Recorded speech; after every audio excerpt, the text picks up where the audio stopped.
In fall 2015, the United States Soccer Federation, under pressure from parent groups, opted to institute changes to the laws of the game at the younger age levels to provide protection for those players from head injuries. This has led to a formal program from U.S. Soccer aimed at players, coaches, parents, and referees to better prevent and deal with traumatic brain injury. As part of U.S. Soccer's player safety campaign, players 10 years old and younger are prohibited from heading the ball in practice and in games. To this end, when a player deliberately heads the ball in a game, an indirect free kick should be awarded to the opposing team from the spot of the offense. If the deliberate header occurs in the goal area, the indirect free kick should be taken on the goal area line at the point nearest to where the infringement occurred. If a player does not deliberately head the ball, then play should continue. MYSA has chosen to implement this recommendation for the U9, U10, and U11 age levels to immediate effect for the 2016 season. It is probably natural that one might have some questions about the implications of this new rule, so we're going to provide clarification over the rest of this presentation. First, age groups. Understand that the only age levels that this rule affects is U11 and below. For U12 and higher, there are no changes to the heading rules. There are recommended limitations on heading in practice, but the focus of this presentation is the application of the laws in games that are officiated by referees. So for the sake of simplicity, that is going to be the limit of our focus today. Second, when to apply this. In U11 and lower, it is when a player deliberately plays the ball with his or her head, play should be halted and an indirect free kick is awarded to the opposing team. The formal rules of Law 13 apply as they pertain to indirect free kicks. If a defender heads the ball within his or her own goal area, the attacking team is awarded an indirect free kick on the edge of the goal area parallel to the spot of the contact.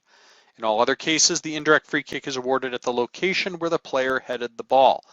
If an attacker heads the ball in the opposing goal area, the team awarded the indirect free kick may take the ensuing free kick anywhere within that goal area. The challenging aspect of the enforcement of this rule is going to pertain to misconduct. I can assure you that there has been a lot of debate over this among state referee committee members across the country. In Minnesota, we're going to apply common sense to the application of this rule, but in applying that common sense, we're going to have to provide some specific instructions and recommendations for officials.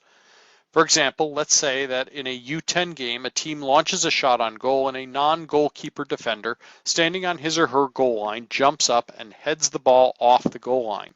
This being a U10 game, it's not permitted. An indirect free kick should be awarded to the attacking team at the edge of the goal area parallel to the spot where the ball was headed.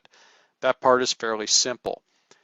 However, the defender just committed an infraction punishable by free kick to prevent a goal from being scored. Should that defender be sent off for denying a goal scoring opportunity or a goal through an offense punishable by free kick? The short answer is, good God, no. Let me explain. For starters, this is U11 and lower. We're talking about 5th graders and younger. Frankly, none of you should be showing red cards in U9 or U10 games for anything. More so, and yes, we will revisit this in a minute, we probably don't even need to be showing yellow cards to 5th graders and younger. I know I've heard the arguments, when are they going to learn? And my answer to that is, not yet. We're going to reference one of our old podcasts from June 2013 where we gave the instructions to not send off kids at this age level. If a player does this, first hold up the restart and explain to the player what he or she did wrong. Second, explain to the player that committing an illegal play to halt a goal could result in the player being kicked out of the game when they get older.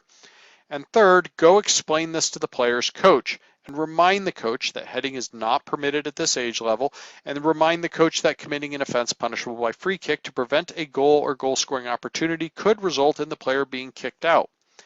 Ask the coach if they would like to sub the player out to discuss it. At that point, it's up to the coach. You've done all you can and you should do to educate this young player for the future.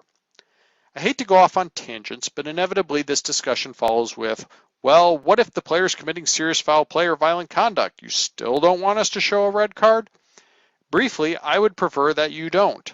You can be a bit more forceful with the coach in that situation. Instead of asking the coach to sub the guilty player off, you can give the coach two options. Coach, You could sub that player off, settle them down, and explain to them why they did what they did could result in them getting kicked out of the game. Or if you're telling me that you don't want to do that, then I don't have a choice to make sure that your player understands the seriousness of what he or she just did. So I'm going to show your 9-year-old a red card, explain to him or her that he or she has been kicked out of the game, that they will not be able to play in the next several games because I have to confiscate their pass, and that I have to do all of this because you're telling me to do it. It's your call, coach.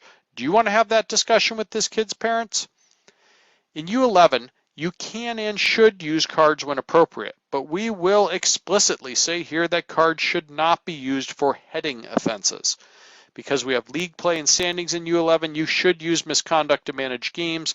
It's rarely, if ever, needed at the U11 level, however, and we would prefer you restrict the use of cards to the traditional offenses.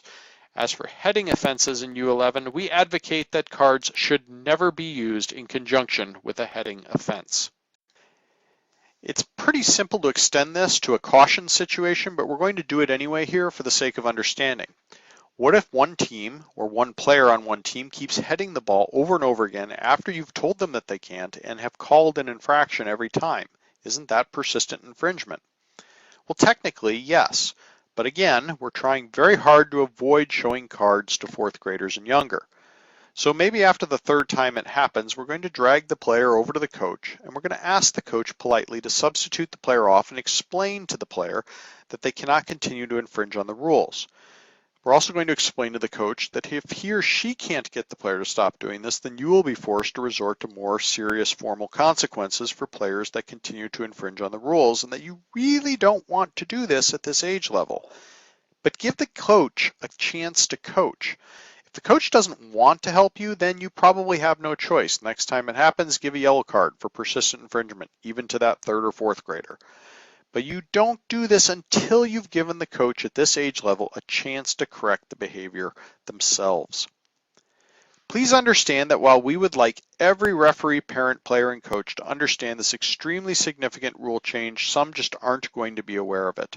There's a difference between punishing a player and coaches who are expected to know the rules. So for example, at U11 and higher, where we keep standings, and those who may not be aware of them, especially when the players are very young, such as U10 and younger.